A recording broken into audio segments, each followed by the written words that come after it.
Who would have thought you could start your real estate journey on Mayfair? This gorgeous mid-century home sits in the coveted western end of Mount Claremont. It has been in the same family for more than 70 years.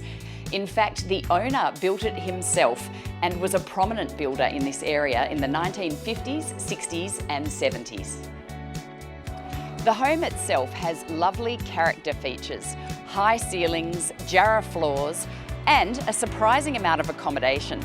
There are 3 big bedrooms, a comfortable kitchen, and a recently renovated bathroom.